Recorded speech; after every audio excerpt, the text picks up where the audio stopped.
Okay, take 67. All my ice is probably melted. Hi, I'm Caribbean Andy. This whole month I've been taking cocktail recipes that were popular during the 1970s and reworking them to make them less gross.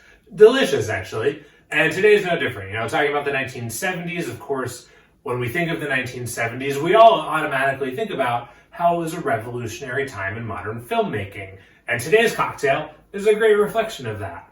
We're making the Godfather. Hi, I'm Caribbean Andy. I want to show you easy ways to make better cocktails at home and talk a little bit about my bartending experience on the way. Check out my other videos, like and subscribe, and, well, hey, let's see what I'm going to make today. The Godfather, we don't know who created it, we don't know where it came from, but we do know that it was very popular throughout the 70s, so we can assume that it's named after the 1972 film.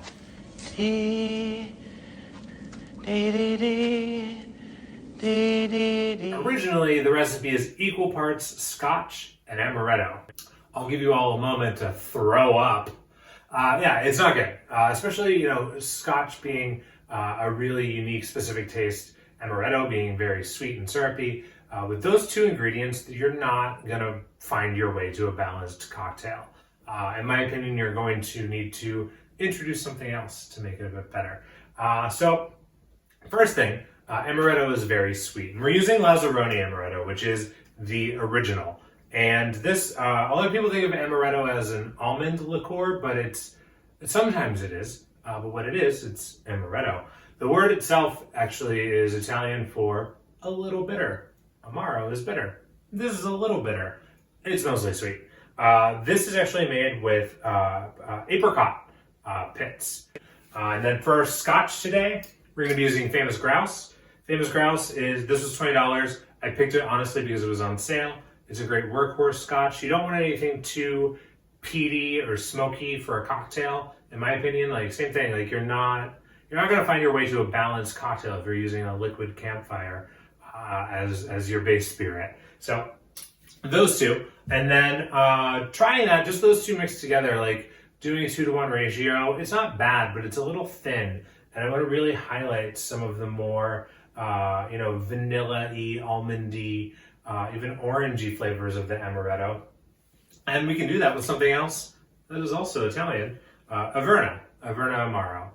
Amaro Averna. Averna Amaro. Whatever. Averna is really great.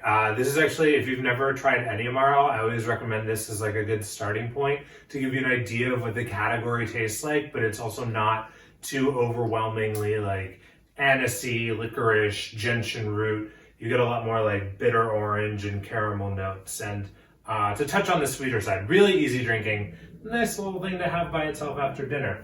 And then, because it is a Scotch cocktail, and we want to have a little bit of smoke, I have some Lefroy. This is an Islay Scotch. It is very peaty, very smoky, perhaps the smokiest thing I've ever tried. And we have it in just our little spray bottle here. We're going to mist that on top. Well, that's a lot of talking. I'm just going to make it now. So, like I said, we're doing a 2-to-1 ratio, and this is going to be a stirred drink on the rocks. I'm going to build it in my rye mixer here.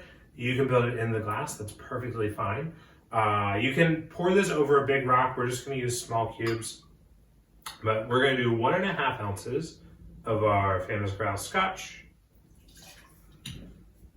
And then we'll do half of that. So 3/4 of an ounce of our Amaretto. Now, a lot of the times when I make these videos, I don't necessarily drink the cocktails.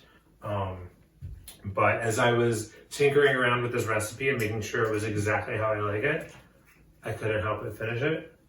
And then finish myself another one. So, pretty excited for this, and I hope all of you are as well. And we're just going to do 1/4 of an ounce of our Averna. And the other thing worth mentioning about Averna is it is a little bit expensive. So any Amaro that has the same sort of light brown, almost transparent kind of color, a Montenegro would work in this cocktail, which is more expensive. So that's not helpful, or Maletti would be the other option that I'd recommend to replace that with. So then we will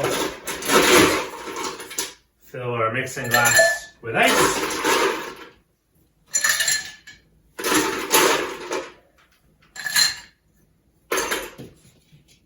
Give it a stir. The amaretto is so fragrant. It smells like beautiful candy.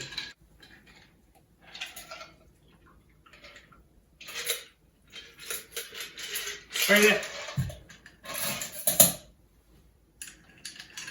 Just give that a little bit more of a stir, and then I thought it'd be fun to garnish with a cherry. And these are Bing cherries. They're not the fancy Luxardo ones that people like. They're kind of like halfway between the gross dyed bright red ones. But I think that keeping the stem on it makes it, you know, it's like a little nod to the fact that it's a 70s cocktail. I think that's really fun. So I'm excited for this. Here's our modern update to The Godfather. Cheers.